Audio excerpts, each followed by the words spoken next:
Back with Markets at Lunch right here in ET Now. We've been talking about as to how pharmaceuticals have been posing a rebound. So it's time then to take cognizance of whether or not pharma funds actually make for a good bet. And in case you're already holding them, should you wait by, considering things are just about beginning to perk up and turn around? Harsh Rungta, personal finance expert, joins us on the show right now. Harsh, afternoon. I know you're not a fan of sectoral funds, but given that the green shoots are already appearing within the pharma sector, what should someone looking at a fresh investment do? Do you think the time has come now to start maybe nibbling in and buying a fund, have at least a small exposure to pharma funds?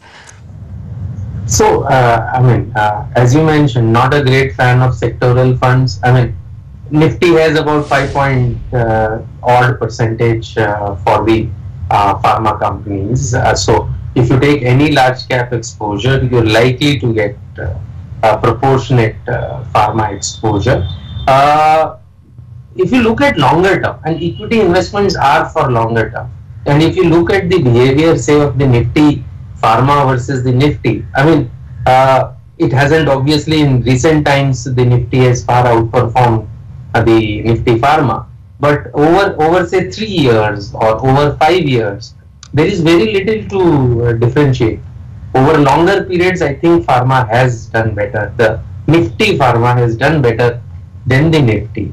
But as I mentioned, even in the context of other sectoral fund the other day, really speaking, unless and until you have some very specialized knowledge about a certain sector, and pharma is a sector where I think because of the issues affecting it are primarily external today, and I think the knowledge there that you have will dramatically say be different for company A versus company B.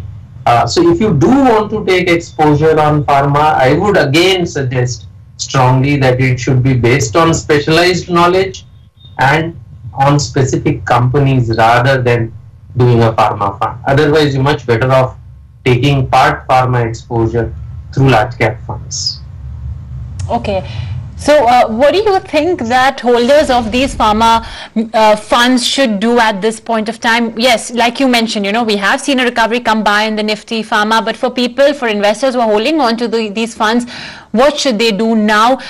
Should they move to individual stocks or hold on to their funds? So I think if you're already an investor, obviously there would have been a certain strategy when you invested, and pharma typically is a defensive sort of a strategy.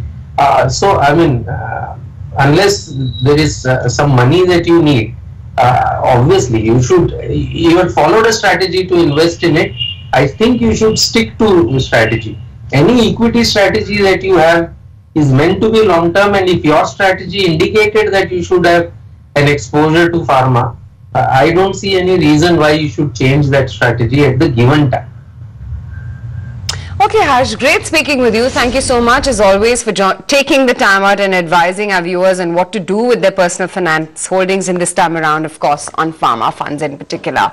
With that, we're completely out of time in this edition of Markets at Lunch. You can, of course, write in to us with all your personal finance queries. Just shoot us an email at personalfinance@etnow.tv. You could also log on to our Facebook page, facebook.com/etnow, and post in your queries there. Be sure to send us your contact details as well, so we can just call you up and tell you when we're taking up your query. And in some disheartening news, a fire broke